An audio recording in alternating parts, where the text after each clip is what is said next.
Life is not fair. And that is the reality. Disease and accidents don't care if their victim is a good person. They have no reason, no justification, and no mercy. And you cannot stop it. So, what do you do? Life's not easy. It is not. Don't try to make it that way. Life's not fair. It never was. It isn't now, and it won't ever be. Keep going because there's people that don't want to see you succeed. Keep going because you want to prove those people wrong. You want to knock the naysayers down. You want to make them your footstool. I'm telling you to keep going when you face opposition. I'm telling you to keep going when you face adversity. People always ask me like there's some magical response. How did you go from just coming from Liberty City, selected one of the top 5 speakers in the world? I was willing to work. Most people aren't willing to do that because I was moving. I want you to write this down. Keep it moving. One of the things that you don't want to do is become comfortable with where you are when you know in your heart of hearts you can have more and you can do more, and there's a life for you beyond survival. And I just felt that I could do more. I say, step up. Be the one who people look to. Absorb the impact and the negativity. No matter what is happening, no matter how hard the fight is, as long as you keep fighting, you win. Only surrender is defeat. Only quitting is the end. So fight on. Sometimes you're gonna just say you just don't have it anymore. You must reconnect with your possibilities. It's time for us to rise again. It's time for you to rise up, and it's time for you to make that first step. It's time for you to start grinding so that you can make it happen. We got a lot riding on you, and I'm telling you, greatness is here.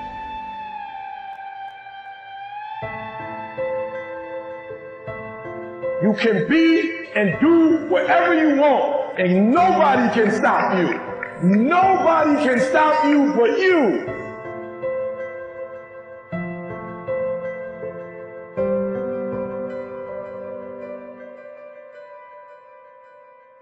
Dostoevsky said that in Notes from the Underground, a great, great book. And he said, I love this. It was an early criticism of the notion of a political utopia.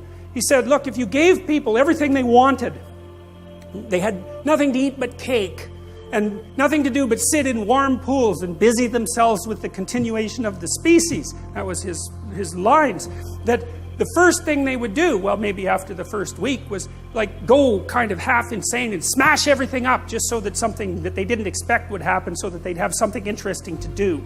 And it's so right, because the utopian notion that if you just had all the material stuff you wanted, that you'd be, well, what would you be? What would you do? Would you just sit on the couch and watch TV? I mean, you'd be, I don't know what, you'd be cutting yourself just for entertainment in no time flat, and that's the sort of thing that people do. And so we're not adapted for security and utopia. We're adapted for a certain amount of security because, we are vulnerable, but mostly we want to have one foot out where we don't know what the hell is going on, because that's where you're alert and alive and tense and with it. And I believe this, and I believe it actually has something to do with the hemispheric structure of the physiology of your brain, is it? Because the right hemisphere looks roughly adapted to what you don't know, and the left hemisphere, and this is an oversimplification, but a useful one, is adapted to the world that you do know, and the right place for you to be is halfway between them. Because and you can tell that's what's so cool, and this tells you that this is actually reality that's manifesting itself to you. That sense of active engagement you have in the world when things are working well for you, where you should be at the right time. You're alert and on top of things and engaged, and you don't have much of a sense of time, and the sense of the tragedy of life sort of recedes, and that's when you've got one foot where it's secure and one foot out in the unknown. And your brain signals to you that you're in the right place by making what you're doing meaningful. And that sense of meaning is actually a neurophysiological signal that you've got the forces of the cosmos properly balanced in your being at that moment. And that's why it feels so good. And now, well, what else could it possibly be? I mean, you know, our brain is capable of looking beyond our vision. That's what it's for. And that sense of engagement, there's no reason to assume that that's anything but a real signal. And you can reduce it. You could say, well, the problem with being where you know only is that you don't know everything. And that's going to be a problem in the future.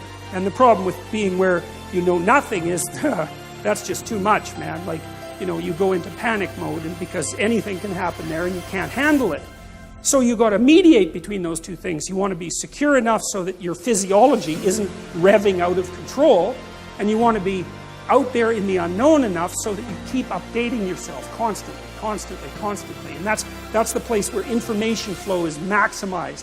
And you know that because that's where you are when you're having a really interesting conversation with someone, or you're gripped by a book, or you're really into a movie, or maybe something that you do as apart from your work, or maybe even in your work, you're into it. And that's because you are in the right place at the right time, and your whole nervous system is signaling that to you. And I would say that's the sort of place that you should be all the time.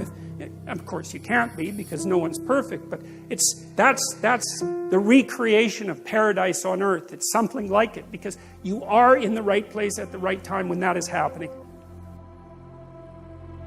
I think people's relationship with time. We talk about relationships with humans. How's your relationship with your kids? How's your relationship with your wife? Your dad or your parents? But we never talk about a relationship with money and time.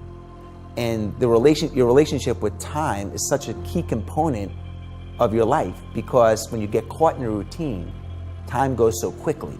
When you understand that there are maybe only 28 summers left, and if you want to truly, get as much experientially out of life, it just creates a tremendous amount of urgency. So, and the fear goes away because you're like, shit, man, nobody on the planet, no one's going to be here in 100 years. Do I care what he thinks that, we're not going to even be here in 100 years. So why wouldn't I take the chance? And it's just, I don't know. It's just so, I stopped writing it because I'm so aware of it. There's not a day that goes by when my head hits the pillow where I don't say to myself, did I maximize the day, and am I aware of my mortality? And it might sound depressing, but it's not. For me, it's thrilling. It's thrilling. You have to make that decision for yourself. You have to decide, I'm going to pursue that path, which is going to be really, really hard and difficult and take many, many years and be a great sacrifice, or am I going to pursue being a great employee? Now, if you want to be a great employee, you got to remember something. You're hired to help someone else achieve their goals, which is cool. There's nothing wrong with it. But if you don't understand that, you are not going to be a good employee. So you have a boss and they say, here's our goal for the quarter. You're going to help me get there. You work like hell to make sure that they achieve that goal. You're part of that team. That's very important. And then you keep moving up the ladder. And the great thing about that is if you're a good employee, you can also do very well. It's not the same as being an entrepreneur. You're never going to probably make as much money as you could have had you started the company, is my point. But you'll get the Saturdays off, the Sundays hang out, go to the soccer games with the kids, have a more balanced life. There is no balance in entrepreneurship. We talked about love and how to have love in a relationship. And one of the complaints that I hear, or one of the issues that I hear in people's lives is that they don't feel loved, they don't experience being loved, they're not loved. And they're then left with this kind of tail chasing exercise, okay? Where they're on the lookout to love themselves first. I first must love myself, which is that statement alone is very insular. It kind of turns you in the way, all right? So, which goes against the grain of love as an expression, right? So love is an expression, but I have to love myself first.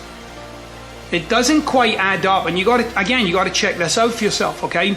So, what we got to in my conversation with the client was that they themselves could see when they're being loved, that is, when someone in their life says, I love you, that they experienced love. And right away in the moment, it seems like I'm experiencing you giving me love. If you look again, if you actually inspect again, you'll see in the moment that they said, I love you, what you were actually present to was your own love for them. Now, if you again look in your life, you'll find there's occasions when people have said, I love you, and you didn't experience anything. In fact, for some of you, if you've had issues with certain people in your life and they say, I love you, you often experience resentment or upset, or, you might not always say it, but you'll experience it. That is, you can't experience that communication. You can't experience their love for you because you are not in the presence of your love for that person. Now, what does that tell you? Well, it tells you that love is a generated phenomenon. That is, it's something I'm doing. It also tells me that love is not an outside-in phenomenon, but rather it's the other way around.